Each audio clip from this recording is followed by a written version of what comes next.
They don't like half the stuff I say. I don't care. Tell me one thing though. One thing. Can any of y'all honestly give me a very good reason why Carson Wentz shouldn't be in the MVP talk right now? Why he shouldn't be in the MVP despite the drops? Please tell me. Can anybody please step up and tell me why Carson Wentz should not be in MVP talks despite the drops? Because those drops been dead on.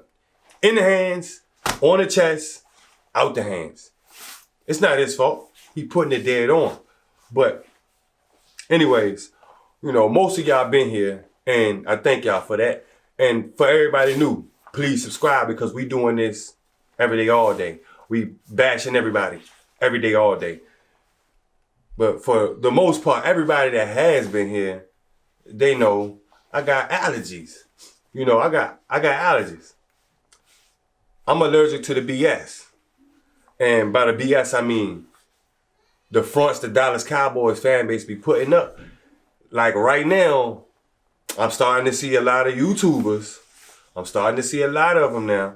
They starting to say, they giving this game the toilet bowl name. They complaining about both teams being 3-3. And they saying we both trash. And don't put us in that category. We haven't lost 3 straight. Don't put us, we have lost 3 games, but not 3 straight.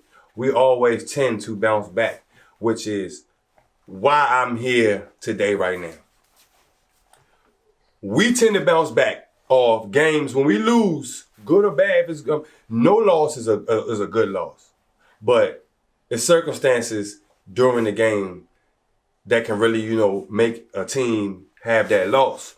But we tend to bounce back whether it's a blowout or a 2-point loss or a 1-point loss.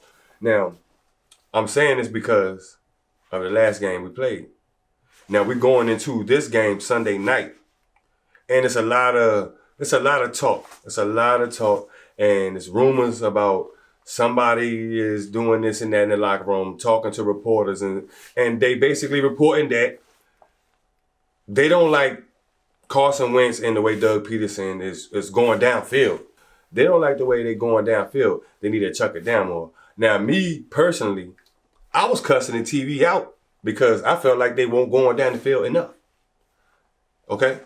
The same as Philly 500, he put a video out and he was basically saying the same thing. Like, we weren't doing enough.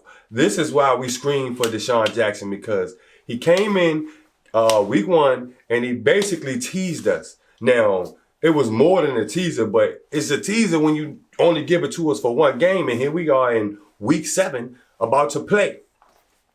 We need Djax back, or we need somebody back. We need not back, but we need somebody in here that's speedy and fast, man. I seen my man YT Darius. He said something I definitely agree with. We need to get some smaller, faster wide receivers versus the big tall guys. Maybe have 1 or 2 of those big tall guys around, end zone purposes, 3rd and 1, 3rd and 2s, 3rd and 3s. Even 3rd and 3s, yeah, right.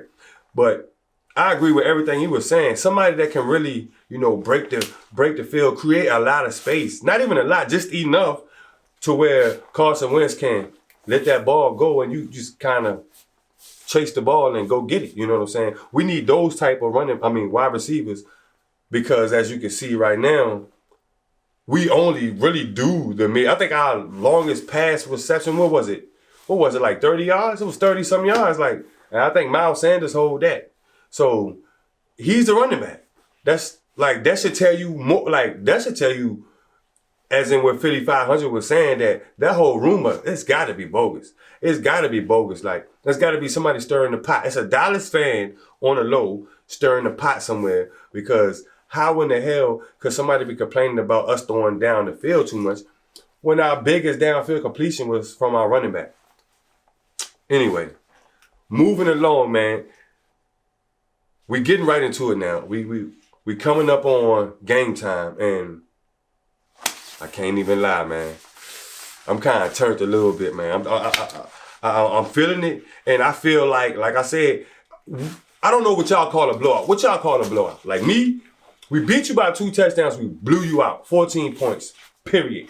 No ifs, ands, or buts. I know Dougie P, it's probably going to be something different like 15 points because, you know, Doug Peterson like to go for it. He'll go for it. Even if we don't really need it, he'll go for it, you know, playing chess instead of checkers. That's what he basically do. He playing for the future, and he executed too. He been doing very good. It's just these guys is really not executing his type of plays right now, and I don't know why. Nobody really knows why. Now, on the other note, we're going into this game, and I seen the Dallas Cowboys got a lot of injuries out. Their tackles, the left and right tackles, I think they practiced. I think Coop was at practice, but they banged up. It's no way around it. Like I even if you at practice, that doesn't necessarily mean that come game time, you're gonna be out there playing. You're gonna end up being a game time decision. If you are or you're not. Now, would you risk your starters coming in this game just to beat us and get hurt and then be out for the next month or so? Now, that's why I think the game time decision is these guys are gonna sit and we are going to rip these dudes apart in Jerry's world. We're going to flat out rip these guys apart in Jerry's world. We can't do excuses, guys. We can't do excuses because last season we tried to explain that y'all really weren't who y'all thought y'all were then when y'all beat us the last time y'all seen us when we went into overtime, and you know how the whole story and what happened, how things went. But when we did do that, we tried to explain then, hey man, we depleted. Y'all won, but y'all beat us because we are so injured. No Dallas Cowboy fan wanted to hear that. It was so much. They was beating us down from last year all the way up until this very point. Now you got guys like, I see Simons, he's saying it straight. He's basically trying to say, we're both trash. We're both trash. No, we're not both trash. If you want to be trash, you can give up on your guys right now. We haven't reached the halfway mark yet. We're almost there, but we haven't reached that mark yet. So if you want to give up on your guys right now, that's on you, partner. But that ain't got nothing to do with us. Call it what you want. I think we're going in there, we executing, and the Eagles will win 14 to 15 points. Like I said, I feel like Dougie gonna throw that 2-point conversion in there somewhere, and I feel like we gonna get it done. All the talk, that's what we really need. Now they got us losing by 3 points, so that put us back in that kind of underdog situation where we got nothing to lose. When we play like we got nothing to lose, we really look like we have nothing to lose. So we're going out there swinging.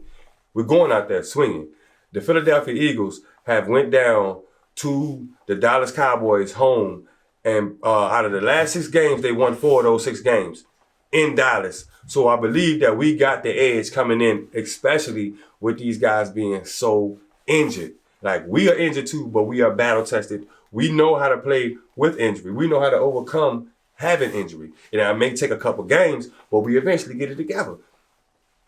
Just wait on it. Just wait on it. All I can tell all of y'all is just wait on it. It is really coming. We hitting midway. We got these 4 games after this, the stretch right here. That's kind of the hardest part of our schedule. We get these 4 out this last month right here, and then we just do what we got to do. Take it home. We win what we're supposed to win. If we lose, hopefully it was a battle, a hard-fought game, and like I said, we win what we're supposed to be, put ourselves in that position to keep prevailing. This your boy, DK Drama, Bird Gang Sports, and I'm out.